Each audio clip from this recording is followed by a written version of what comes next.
오늘 사도행전 8장 26절로부터 40절까지를 읽었습니다. 여러분에게 질문 한번 드리겠어요. 읽은 것을 이해하십니까? 다 같이 31절에 있는 말씀으로 대답해 주셨으면 고맙겠습니다. 시작.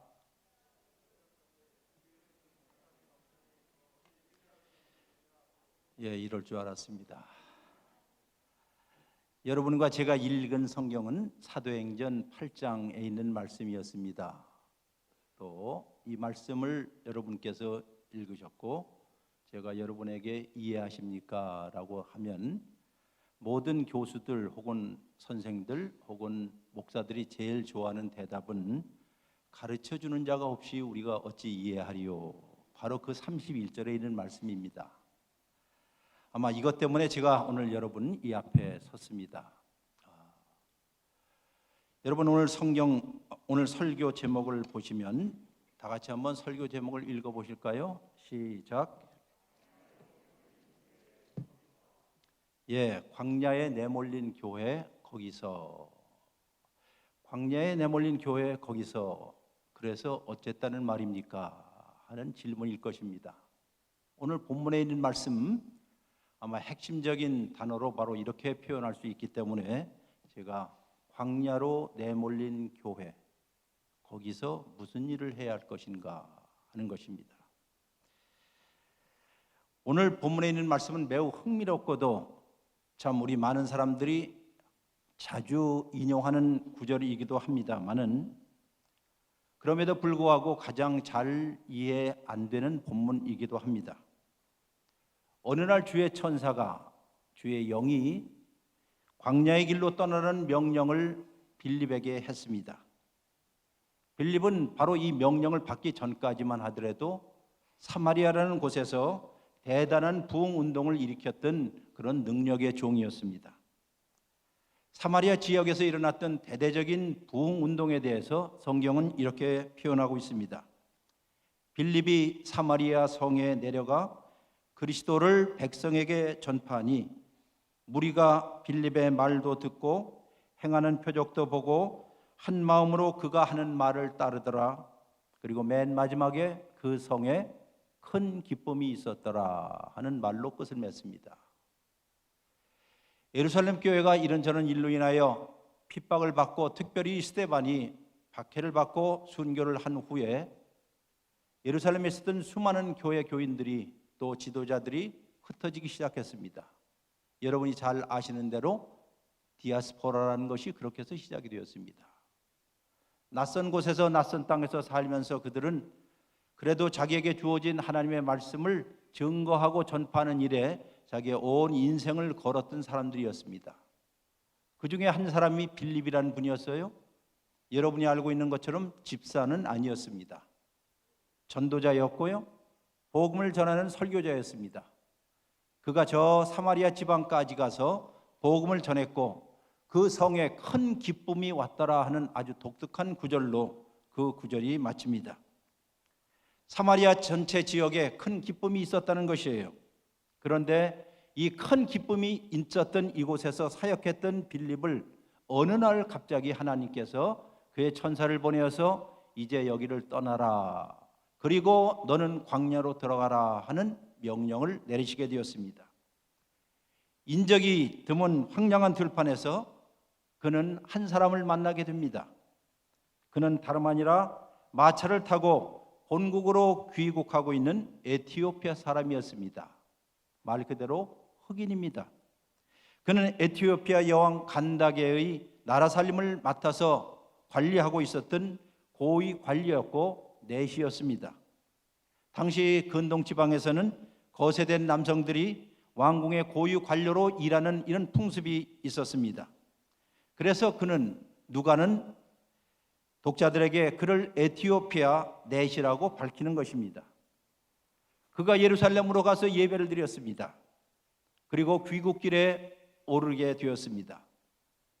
아무리 봐도 그가 예루살렘에서 예배를 드렸지만은 그 다음 나오는 이야기에 의하면 그가 성령의 인도함을 받거나 혹은 하나님의 말씀을 잘 깨달았다는 그런 흔적은 없는 것 같아요. 어쨌든 일어나고 있는 이 사건을 묘사하고 있는 이 누가의 이야기를 볼 때에 독자들은 빌립이 광야길에 들어서게, 즉 광야에서 이 지구상에서 가장 먼 곳에서부터 온 어떤 사람을 만난다는 것을 여러분과 제가 꼭 기억하라는 뜻이에요. 여러분, 빌립은 광야길로 들어갔습니다. 사막길로 들어갔습니다. 전혀 기대하지도 아니었고 예측하지도 않았던 곳이었고 그가 자원하지도 않았던 곳으로 성령께서 그를 밀어붙였습니다. 주의 영이 그곳을 집어넣었습니다. 그러나 그것은 단순히 지역적으로 사막이나 광야라는 뜻은 아닐 것입니다. 빌립 역시 자신도 새로운 의미에서 영적인 여정 속에 들어가게 되었습니다. 한 번도 가보지 못했던 길을 빌립도 가게 되었다는 뜻도 될 것이에요. 그가 평생에 한 번도 만나지 못했던 어떤 낯선 사람, 이방인을 만나게 되었습니다. 그리고 그 이방인에게 보내심을 받았다는 사실들입니다. 아마 최근에 여러분들이 어디서 많이 들으셨을 텐데, 교회는 전통적인 교회가 있지만은 그러나 최근 한 30년, 40년 사이에 포스트 크리스천즘, 기독교 후 시대에 있어서 더 이상 교회를 크게 지어놓고 모두 여기로 오십시오, 오십시오 하는 그런 시대는 이미 끝났습니다 라는 것이에요. 그리고 말하기를 전통적인 교회가 아니라 소위 미셔널 처치라는 말을 들어보셨을 것이에요. 그것은 단순히 선교학자들만 하는 것이 아니라 여러분과 제가 깊이 생각해야 할 교회관일 것입니다. 첫 300년 동안 여러분도 아시다시피 교회당 없이도 신앙이 가능했다는 사실을 아세요? 교회당 없이도 신앙이 가장 강력했다는 사실들을 여러분 기억하시죠? 그것이 바로 초대교회 300년이었습니다. 그러나 313년 콘스탄티누스 황제가 기독교를 로마 제국의 공식적인 공인된 교회로, 기독교로 공인하기서부터 소위 우리가 이야기하는 기독교 시대가 시작되었습니다. 크리스천즘이라고 이야기하는 것이었습니다. 그리고 그 안에서 수많은 종교 지도자들은 이 종교적인 울타리에 인해서 즐거움을 느꼈습니다. 기뻐했습니다. 교회가 커집니다. 교회당도 커집니다. 성당을 짓습니다. 수많은 사람들이 사제들 앞에 와서, 목사들 앞에서 그들의 머리를 숙이게 되었습니다. 일정에 지나간 한 수천 년 동안 교회는 종교 권력으로 점점 성장하기 시작하였고, 그 누구도 진정한 의미에서 신앙이 무엇인지, 복음이 무엇인지, 하나님을 믿는다는 것이 무엇인지에 대해서 깊이 생각하는 사람은 점점 없어지게 되었습니다. 이것은 사제나 목사도 마찬가지고 평신도들도 마찬가지가 되었습니다. 이제 하나님께서 초대교회 최초로 어떤 의미에서 그를 광야로 밀어 넣으셨습니다. 보내심을 받았다는 뜻입니다. 교회라는 것은 교회당을 지어놓고 수많은 사람이 오시오, 우리에게 좋은 프로그램이 있습니다, 좋은 설교가 있습니다 라고 해서 수많은 사람들을 불러넣는 호객행위가 아니라, 광야에서 지금 길을 잃어버리고 어찌할 바를 모르는 사람을 위해서 하나님께서 밀어서 보내었다는 뜻이에요. 이것이 바로 교회의 근본적인 사명일 것입니다. 주님의 영이 빌립더러 사람을 만나라고 말씀하시죠. 그에게 가까이 가보니까는 에디오피아 내시가 무엇인가 큰 소리로 읽고 있었습니다. 빌립은 그것이 이사야서에 있는 한 말씀이라는 것을 즉시 알아차렸습니다. 그래서 물어봤습니다. 여보세요, 당신이 지금 읽고 있는 것을 이해하십니까? 여러분도 저도 수없이 통독을 하거나 성경을 읽을 것이 그때마다 항상 물어봅니다. 당신이 읽는 것을 이해하십니까? 라고요. 그때 그가 하신 말씀, 누군가가 나를 도와줘야 할 것 같습니다. 가르쳐주는 자가 없이 제가 어찌 이해할 수 있겠습니까? 그리고 마차에 타고 있던 그 순례자는 빌립을 청하여서 마차 위로 초청을 하게 됩니다. 둘이 같이 길 위에 있게 되는 것이에요. 둘이 함께 광야길 위에 있게 되는 것이었습니다. 어찌 보면 빌립은 지금까지 한 번도 가보지 못했던 길로 지금 들어서고 있는 것이에요. 지리적인 길을 넘어서서 영적으로 자기가 한 번도 경험해오지 못한 그 길로 그가 들어서게 되었습니다. 이디오피아 내시와 함께 그는 새로운 경험을 하게 됩니다. 그 이방인이, 그 낯선 사람이 읽고 있었던 성경은 이사야서 여러분과 아시다시피 53장에 있는 말씀입니다. 우리 학자들은 이사야서 후반부에는 적어도 4개의 야훼의 고난받는 종에 관한 시가 있다라고 이야기를 합니다. 그 중에 제일 마지막 클라이막스가 이사야서 53장에 있는 여호와의 고난받는 종에 관한 이야기입니다. 고난받는 여호와의 종을 노래하는 묘사입니다. 도살장으로 끌려가면서도 침묵하고 굴욕을 당하는 종, 심한 모욕과 수치를 당하면서도 아무런 대꾸하지 않는 그런 종, 억울하게 죽음에 이르게 되는 종, 이것이 바로 이사야서에 나오는 고난받는 여호와의 종 핵심 내용입니다. 여왕의 부와 재산을 총괄하고 있는 에티오피아 그인, 그가 전도자이면서 설교자였던 빌립은 이 특별한 본문을 가지고 예수에 관한 좋은 소식을 선포하기 시작했습니다. 어디에서요? 광야에서. 광야의 마차길을 위해서 열렸던 일일 사경회가 되었습니다. 매우 독특합니다. 한참 사경회가 무르익어갔을 때에 에티오피아 내시는 아무도 없는 광야길 어디엔가 마차를 세웠습니다. 그곳에 요즘 말해서 와디와 같은, 건천과 같은 시냇물이 있기 때문이었습니다. 그리고 그가 먼저 이야기를 합니다. 복음을 듣고 하나님의 말씀을 들은고 그 마음속에 큰 찔림이 있고 그 다음에 하는 말이, 보라 여기 물이 있으니 내가 세례를 받음에 무슨 꺼리낌이 있겠습니까? 라고 이야기를 해요. 빌립은 그 물음에 대답하지 않았습니다. 그가 대답해야 할 필요마저도 느끼지 않았습니다. 더 이상 이제는 누가 우리 편이고 누가 적군인가에 대한 아무런 생각이 없었습니다.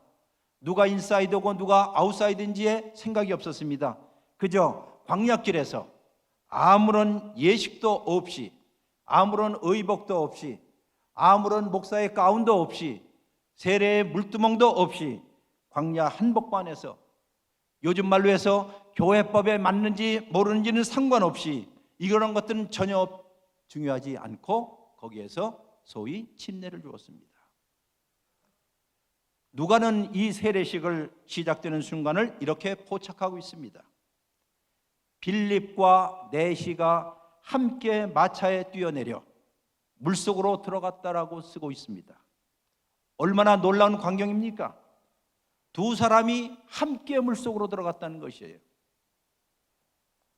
사실상 이 두 사람이 함께 물속에 들어갔다, 함께 물속에서 나왔다는 이 사실, 이 짤막한 문구에 여러분과 저는 우리의 심장이 새로워져야 할 것 같아요. 왜냐하면 두 사람 모두, 빌립뿐만 아니라 에티오피아 내시, 이방인 에티오피아 내시뿐만 아니라 빌립 역시 두 사람이 함께 예수 그리스도와 함께 죽고 예수 그리스도와 함께 다시 살아나는 것을 경험했기 때문이었습니다. 두 사람을 하나로 묶어주는 것은 다른 사람이 아니라, 다른 형식이 아니라 세례라고 불리는 것이 두 사람을 꼭 같이 묶었습니다.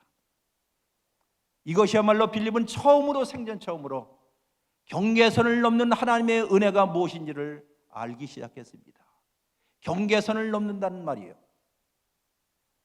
모든 학연들, 지연들, 혈연들, 그리고 인종들, 성들, 온갖 인간이 만들어낸 모든 차별들과 경계선을 넘어서는 순간 그는 하나님께서 경계선을 넘는 하나님의 은혜를 바로 이방인과 함께 빌립이 경험하기 시작했습니다. 유대인과 이방인 사이에 넘어서 사이에 있었던 그 사이에 그 갈등과 그 장벽 너머로 역사하시는 하나님의 은혜를 경험하게 되었습니다. 사실상 말이 내시에게 세례를 베푼 것이지 실제로는 빌립이 세례를 받은 것과 다를 바가 없어요. 아마 여기 앉아있는 모든 분들이 이런 식으로 생각을 해야 할 것 같아요.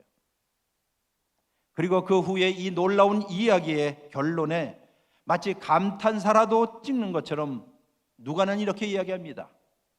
주의 영이 빌립을 낚아채어 갔고 에디오피아인은 기뻐하면서 자기 길을 갔더라. 이렇게 얘기를 합니다. 마치 사마리아 사람들이 복음을 듣고 기뻐했던 것처럼, 즐거워했던 것처럼 이 구스넷이 저 이디오피아에 왔던 이방인, 이 흑인마저도 복음을 듣고 기쁨 가운데 자기의 길을 걷기 시작했다 하는 것이에요. 이것이야말로 기쁨이라는 것이 선물로 주어진 게 아니겠어요? 기쁨이라는 것이 신생의 즐거움이 아니고 무엇이겠어요? 새롭게 거듭난다는 것이 바로 이것 아니고 무엇이겠어요? 아마 이 순간이야말로 하나님께서 천군 천사들과 함께 저 위에서 가장 기뻐하고 즐거웠던 순간이 바로 이 순간이었습니다. 에디오피아 내시는 다른 사람이 아니라 땅끝에서 온, 저 멀리 땅끝에서 온 것이 무엇인지를 우리에게 알려주는 사람이었습니다. 그는 빌립과는 다른 사람이었습니다. 빌립과는 이방인이었습니다. 그는 아웃사이드였습니다. 그는 변두리 사람이었고 주변인이었습니다. 적어도 빌립의 눈으로 볼 때, 빌립의 세계관으로 볼 때 그러했습니다. 그러나 주의 영이 빌립에게 임하자 그런 모든 경계선들이 사라지기 시작한 것입니다. 그리고 그는 물속으로 들어갔던 것이에요. 어찌 보면 이 본문에 있는 말씀은 구스네스에 관한 이야기, 에디오피아 내시에 관한 이야기라기보다도 빌립에 관한 이야기입니다.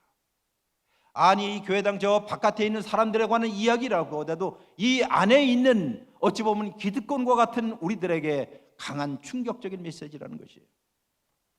이후에 빌립은 아소도에 도착하여 이 말 저 말을 돌아다니면서 그가 광야길에 가기 전에 했던 일, 즉 그가 광야길에서 했던 일을 계속하였습니다.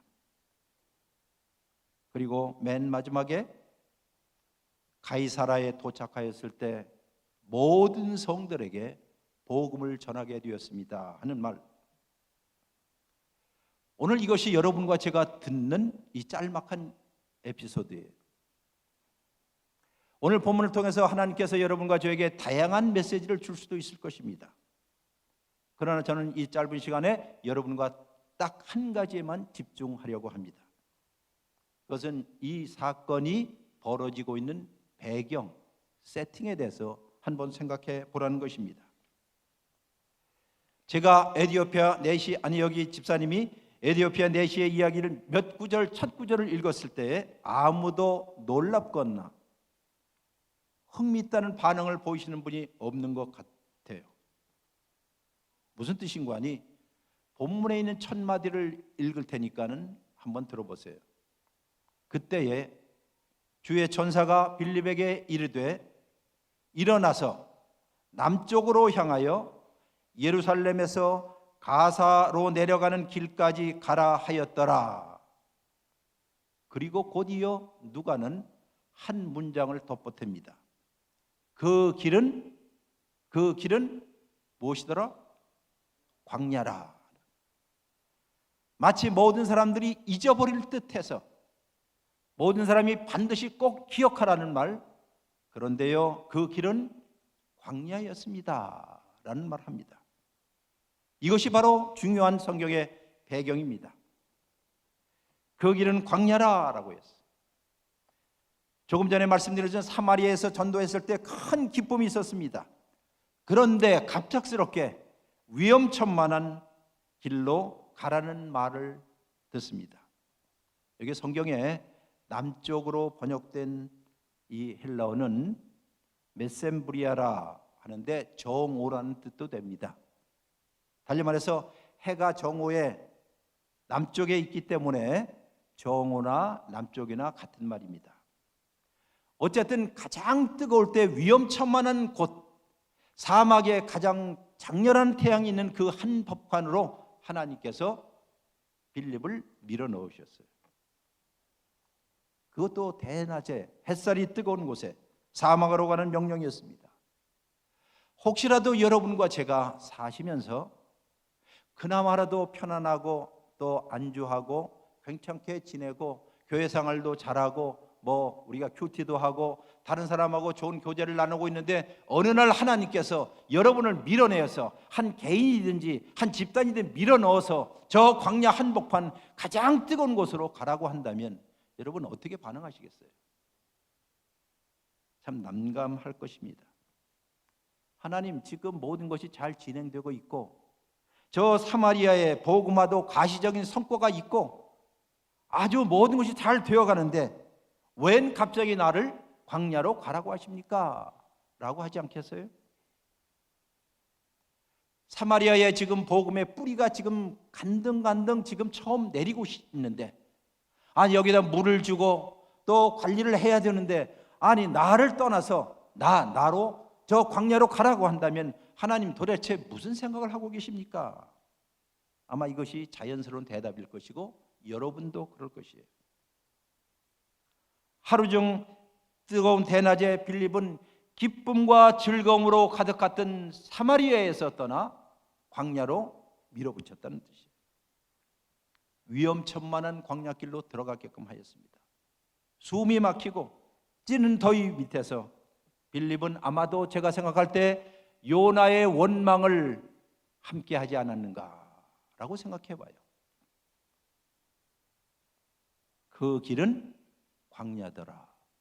그 길은 광야더라. 이 말은 여러분에게 이런 말을 합니다. 여러분 지금 광야길이 보이십니까? 라고 외치는 소리예요. 우리는 빌립이 마침내 도착한 곳이 광야길이었다는 사실에 다시 한번 귀를 기울이십시오.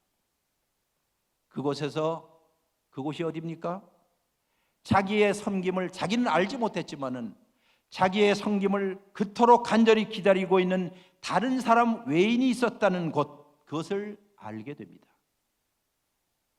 그런 광야에서 누군가를 받들어 섬겨 봉사하게 되었습니다. 광야에서 빌립은 땅끝까지 가게 되었습니다. 땅끝까지 이르러 복음을 전하라는 성령의 명령이 시행되는 곳은 다른 곳이 아니라 광야의 제일 한복판이었습니다. 거기서 그는 땅끝에서 온 에디오피아 내시를 만나게 되었습니다.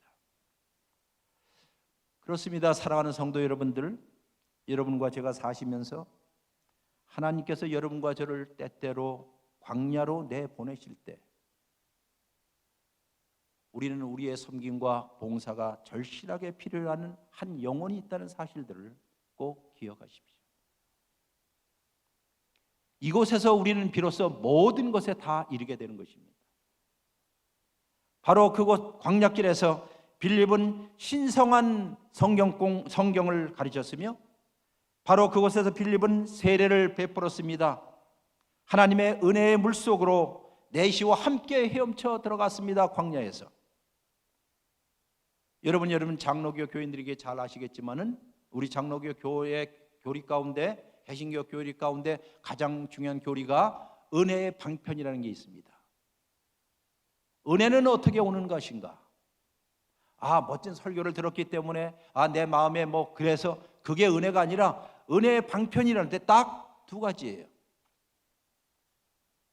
하나님의 말씀을 통해서 은혜가 오고 그리고 성례를 통해서 은혜가 옵니다.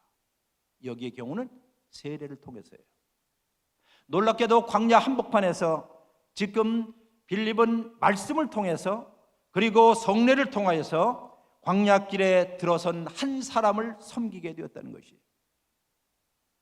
교회는 위대한 일이 아니라 다른 프로그램을 하는 것이 아니라 장엄한 일을 하는 것이 아니라 묵묵히 하나님의 말씀과 성례를 통하여서 광야 한복판에 있는 사람들에게 그들을 섬기고 그들에게 신생의 즐거움과 기쁨을 알게끔 하고 그들과 함께 길을 걸어가며 그들과 함께 주의 말씀을 가르치는 곳이 바로 광야 교회입니다. 어찌 보면 여기에 계신 여러분들 광야에 내몰렸다라고 생각하신 적이 있겠죠. 오늘 설교의 제목처럼 광야에 내몰린 교회입니다. 여기서 무엇을 할 것인가 하는 것이에요. 우리끼리입니까? 아니죠. 누군가가 여러분을 기다리고 있고 가장 절박하게 하나님의 위로와 하나님의 말씀을 갈급해하는 심령 이방인이 있다는 사실들을 꼭 기억하라는 것이에요. 그들을 위해서 여러분과 제가 광야로 내몰렸다는 사실. 내가 만약에 내 인생에 있어서 광야에 들어가야만 한다면 그곳에서 간절한 영혼을 하나쯤은 만나야 하지 않겠어요? 지나간 8년 동안 여러분에게 묻습니다. 여러분 자신도 광약길에 있었지만은 그러나 더 절실하게 여러분의 도움과 여러분의 위로가 여러분의 하나님의 말씀을 간절히 사모하는 사람들, 아니 우리가 저 사람은 아닐 거야라고 했던 이방인들, 낯선 사람들에게 한 번이라도 얼마나 다가갔습니까? 광야로 들어가라는 주의 음성이 있거든 무엇인가 기대하십시오. 누군가가 나를 기다리고 있기 때문입니다. 제 개인적인 이야기를 해서 안 됐습니다만 그래도 해야 할 것 같아요. 오늘 본문을 보면서. 지금으로부터 거의 25년, 24년 전이었습니다. 제가 신학대학원에서 가르치고 그때 이제 졸업여행이라고 해서 제가 16명의 제자들 데리고 성지 순례를 갔습니다. 출발은 이집트였습니다. 이집트 기자에 있는 스핑크스와 그리고 피라미드를 보고 그 다음 홍해를 건넜습니다. 그리고 시내산에 올랐습니다. 그리고 그 광야 시내 광야에서 한동안 지내다가 그리고 이집트 영이었던 시내산 자락 시나이 반도의 오른쪽에 있는 아카바만의 자그만 항구 뉴에베에서 배를 탔습니다. 아마 한 1200, 한 1300명 타는 큰 대형 그런 여객선이었습니다. 거기에서부터 배를 타고 아카바라고 하는 요르단 항구까지 가는데 한 3시간 걸려요. 근데 저희가 그때 1997년도에 16명을 데리고 김포공항에서 떠났는데 그때는 저기 인천이 없었을 때입니다. 공항에 떠나는데 저기 보니까는 제 학생이 아닌 한 사람이 들어와 있습니다. 제가 당황스러워 할까 봐 한 사람이 먼저 와서 사실은요 저기 저 사람은 제 동생인데요. 저 대전에서 지리 선생님입니다. 근데 예수를 잘 안 믿어요. 혹시라도 교수님하고 우리 신학생들하고 같이 이 여행을 떠나면 누가 알겠어요? 예수를 믿을지 좋은 말 좀 해주세요. 그런 부탁. 그래서 우리 16명은 그를 속으로 이물질이라고 불렀습니다. 끼어서는 안 될 사람이 끼인 거 아니에요? 그리고 김포공에서 비행기를 탔습니다. 어떻게 하다 보니까 그 사람이 바로 제 옆에 앉았습니다. 저는 제 성격이 낯가림이 좀 심한 사람이에요. 누구하고 이렇게 말을 이렇게 서곤서곤 이렇게 하는 사람이 아니고 그러니 참 힘들었습니다. 생전 처음에 낯선 사람하고 앉아서 여행을 한다는 게 얼마나 힘든지 아시죠? 그리고 마침내 이집트에 갔습니다. 그리고 이집트에 가서 여기저기 구경하면서도 그 사람과의 거리는 늘 일정한, 왜? 내가 알고 있는 내 제자들이 있었기 때문에. 그리고 함께 아까 얘기한 그 큰 배를 타고 요르단까지 3시간을 가는데 큰 선박이었기 때문에 많은 사람들이 갑판에서 이리저리 구경을 했습니다. 그러다 바람이 좀 세서 12월 달이니까는 바람이 세서 다 밑에 선실로 내려가서 다 앉았습니다. 저는 또 그 내려가는 것도 또 어색해서 위에서 뱅뱅 돌았는데 저기 보니까 그 사람도 또 돌고 있는 거예요. 그 정 선생도. 그러다가 그 사람이 내 곁에 올 것 같아서 저는 또 피했습니다. 왜냐하면 제가 이렇게 낯가림이 많은 사람이고 뭐라고 얘기할 줄을 몰라요. 그래서 바람도 춥고 해서 객실로 들어갔습니다. 그 수많은 객실 가운데 딱 2자리가 남았습니다. 그래서 여기 앉았습니다.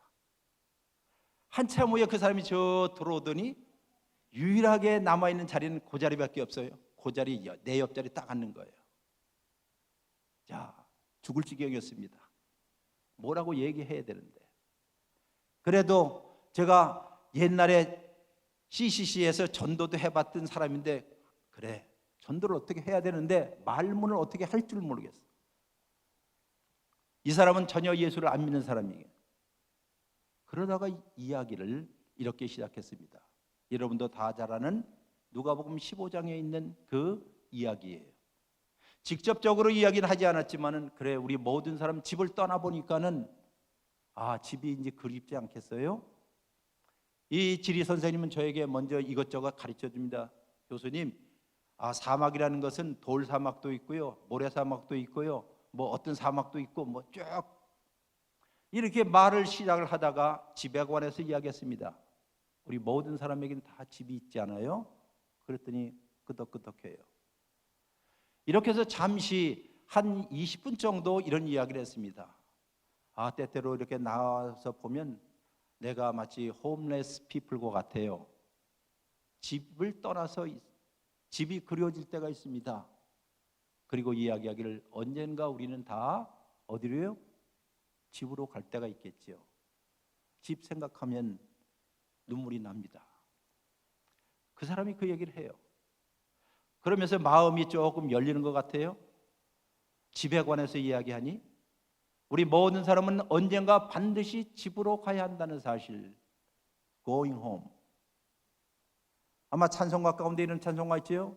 Come home, come home. 오라 오라. 부드럽고 잔잔한 음성으로 예수께서 우리를 부르는 소리, 집으로 오라, 집으로 오라 하는.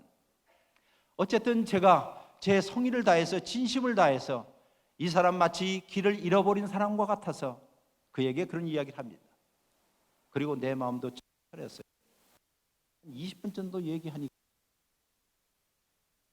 또 일어났죠. 그리고 저기 하늘을 쳐다보고 어느덧 3시간 거리를 마쳤습니다. 그리고 예루살렘으로 들어갔습니다. 요르단에 있다가 예루살렘으로 들어가서 예루살렘하고 여기저기 구경하면서 며칠을 지내는데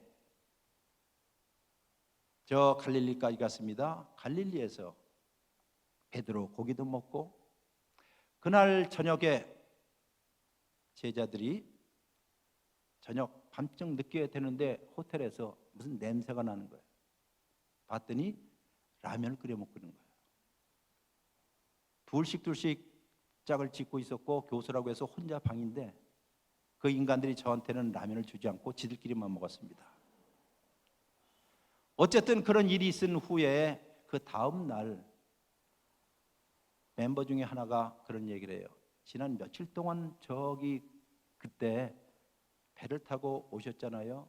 그리고 예루살렘과 이 이스라엘에 지내는 동안에 그 정 선생님의 마음의 심기에 무엇인가 변하는 게 있는 것 같아요. 그리고 한 이틀을 더 지냈습니다. 그리고 우리가 도착한 것은 갈릴리였습니다. 갈릴리에서 큰 바다를 보고 갈릴리 바다를 봤을 때 그때 비가 굉장히 세게 왔어요.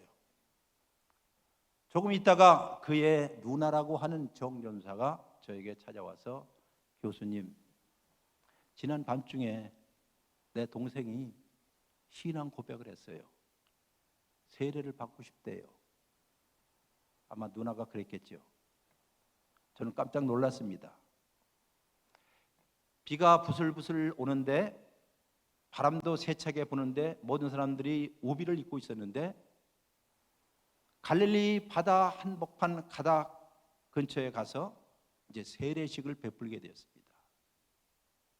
아마 여기 사진을 보면 그때 사진이 딱 떠올라요. 제가 우연히 봤습니다.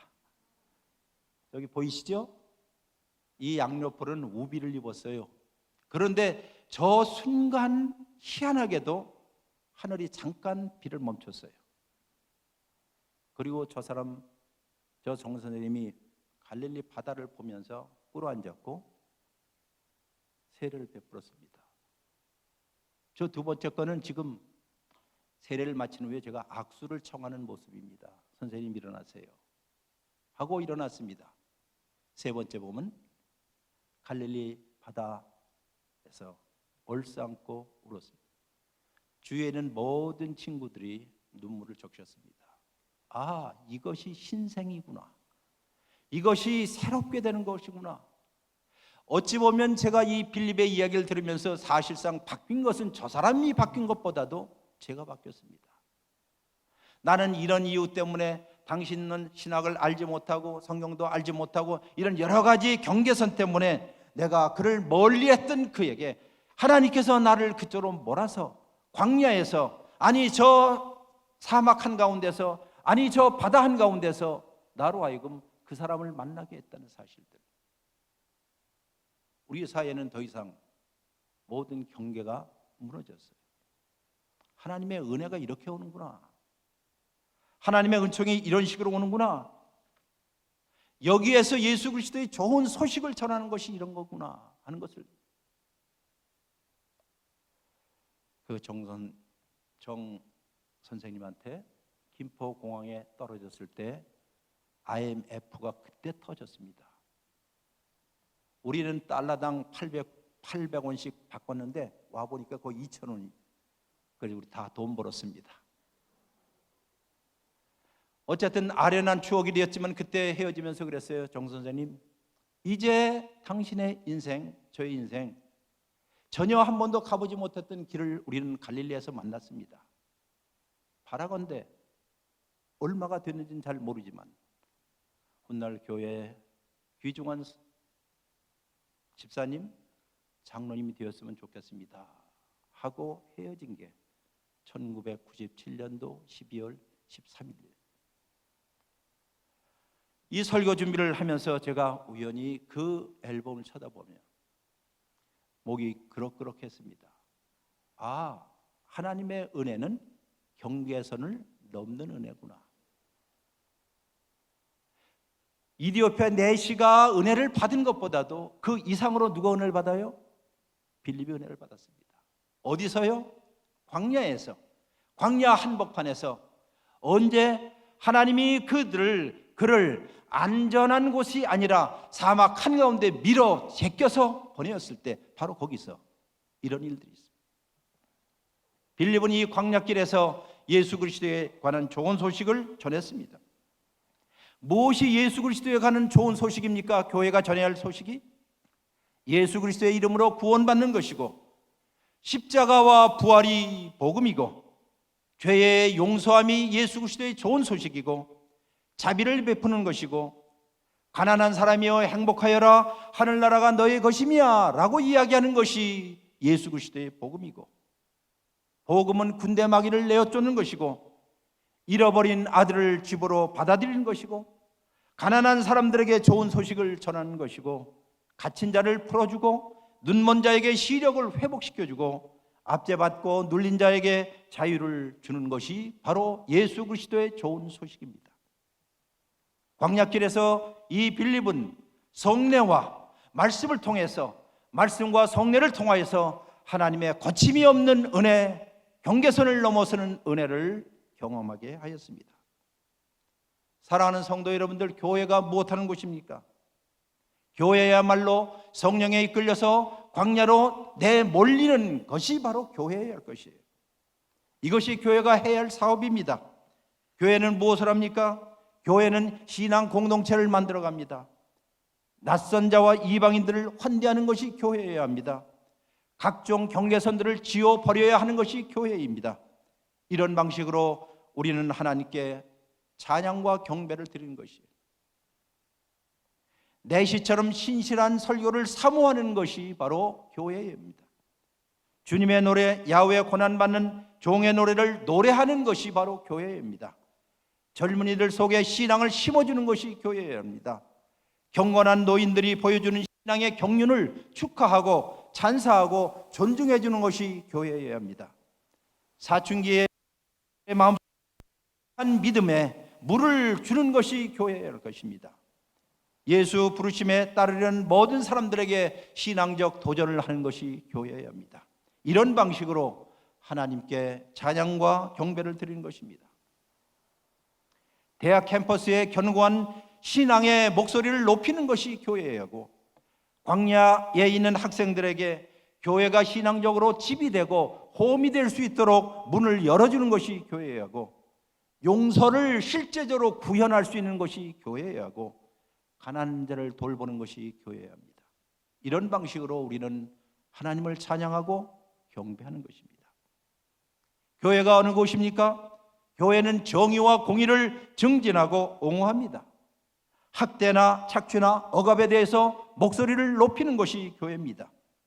이주 노동자를 위해서 일어섭니다. 전쟁의 종식을 위해서 기도해야 합니다. 이런 방식으로 우리는 하나님을 찬양하고 경배하는 것입니다. 교회가 어느 곳입니까? 죽은 자를 위해서 슬퍼하고 장례를 합니다. 병든 자를 찾아가서 격려하고 위로합니다. 젊은이들에게 세례를 줍니다. 어린아이에게 성경을 가르칩니다. 주님의 날에는 이렇게 함께 모여서 예배를 드립니다. 이런 방식으로 하나님께 경배와 예배를 드리는 것이에요. 교회는 언제나 말씀과 성례를 통해서 교인을 섬기고 봉사해 왔습니다. 앞으로도 그러해야 할 것입니다. 특별히 광야길에 있는 사람들에게 더더욱 그렇게 하셔야 할 것입니다. 그들은 광야길에 있는 사람들은 삶의 진정한 의미를 추구하는 구도자들이기 때문입니다. 교회는 그곳에서 광야에서 인종과 혈연과 출신지와 피부색과 학력과 성과 문벌과 이 모든 경계선 너머로 오는 하나님의 은혜를 마음껏 전해야 할 것입니다.